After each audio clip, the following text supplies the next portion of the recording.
Hello, welcome to Emotional Badass, where Moxie meets mindful. I'm your host, Nikki Eisenhower, life coach and psychotherapist.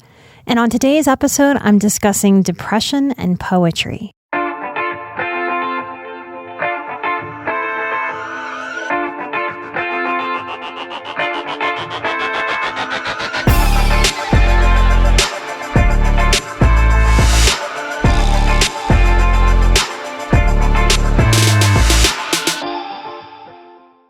So one of the things that bothered me in my own clinical therapy and as a clinical therapist for many years was this idea or this hole that can happen in the therapeutic process that basically says or operates or believes that you can change depression by focusing on depression, depressive stories, depressive experiences, depressive pain.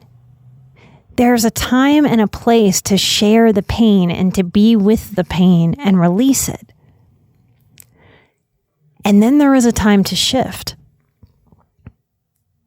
I'm thinking of the psychologist who tried explaining to me in my early 20s in his office on the psych ward that I had checked myself into the week I pressed charges on my adoptive dad. And he sat me down after doing a bunch of psychological testing and talking to me and consulting with staff. I had been there a few days. And he sat down and talked to me. And I said, yeah, I've been depressed the last couple years. And he disagreed with me. He said, no. This has not been the last couple years. This has been your whole development, your whole life. You've been depressed since you were a very little girl. And that shocked me. I mean, it was very, very true. And it was very, very obvious if you looked at my life history. But that idea hadn't ever occurred to me. No one had ever zoomed out and given me that view. The sad truth is that if we are born into chaos or neglect or abuse, it's likely that we unknowingly have practiced depression a lot. And I had to admit to myself that any muscles for goodness or worth or joy or ease were really, really weak in me. I really didn't know how to be with the better emotions, for lack of a better way to put that.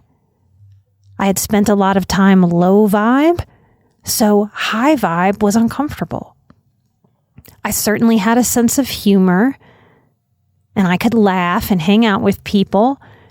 But I'd go back to depressive thoughts and depressive behaviors, like I imagine a squirrel goes back to its nest. Depression was like my nest. It was like a home base, and that home needed a drastic remodel. So in healing, we remodel our psyches in countless ways as we heal. Today, I want to talk to you about poetry. And if you rolled your eyes or felt a little resistance, this can be a biggie for you.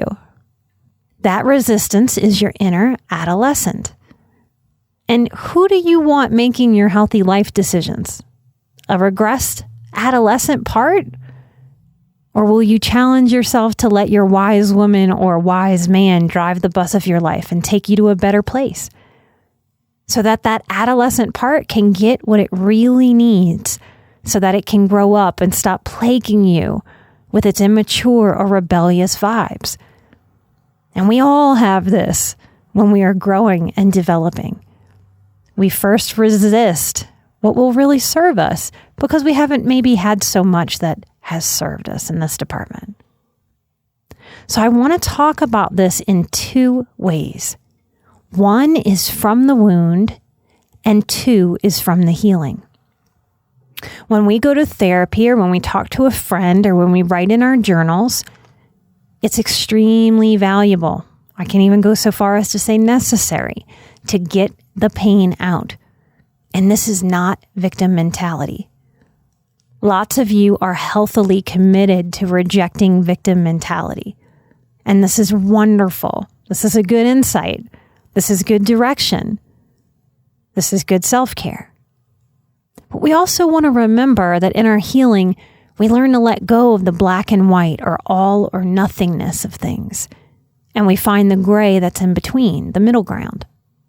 It's admirable and healthy that you don't want to become the victim, especially at a time in history when victim mentality is being popularized and, I'm going to make up a word here, algorithmatized.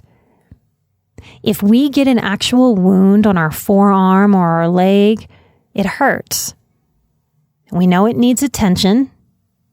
We know from a very young age that it needs painful cleaning out.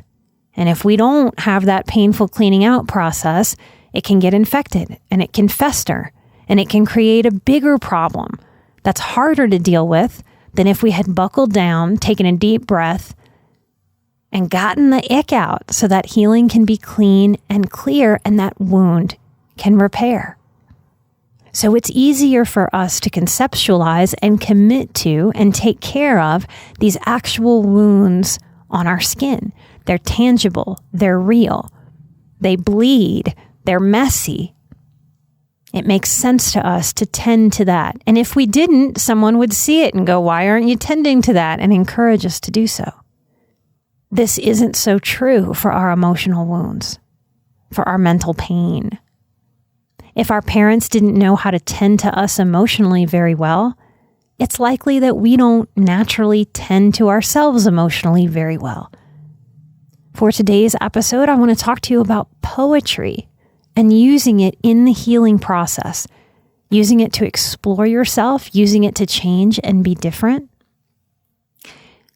These two ways, one from the wound and two from the healing, I want to encourage you to hold these ideas as balancing. Here is a poem that gets the pain out, that comes from the wound. It's by Raymond Martineau, Martineau.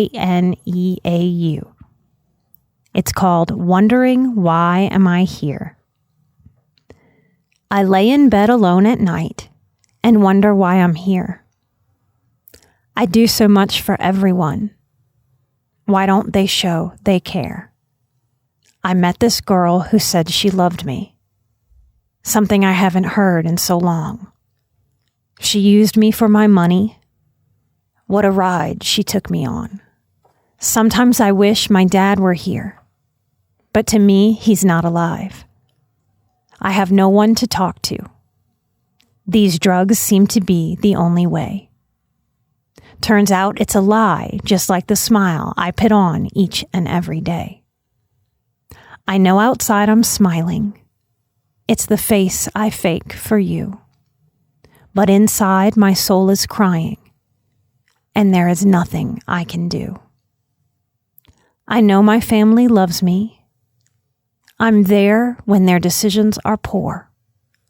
I'm sick of feeling like this walked-on rug thrown upon the floor. I lay in bed and wonder what the hell I'm doing here. Can I wake up from this dream? Can I please just disappear? Here's another poem about getting the pain out, a poem that comes from the wound. The author is Justin Rafael Lopez Gutierrez. Clouds of thunder, pouring rain, the hurt I feel, the throbbing pain. Droplets trickle down my face. Shall rain give me this one embrace? Drenched and cold, my biggest fears. Not by the rain, but by my tears. When will this storm come to an end? Embrace me, rain, my only friend. Now I want to share some poetry with you that is from healing. It is after the part where we are in the pain, where the work that we must do is not just release the pain, but help ourselves be with and be in the healing. This poem is called Displacement by Ingrid Inko Gabar. It's called Displacement. Beautiful flowers, when displaced from exotic lands, sometimes wilt and wither in foreign sands. May we be fierce weeds that conquer and thrive, for it is adaptation that keeps us alive. Here is another poem from our healing.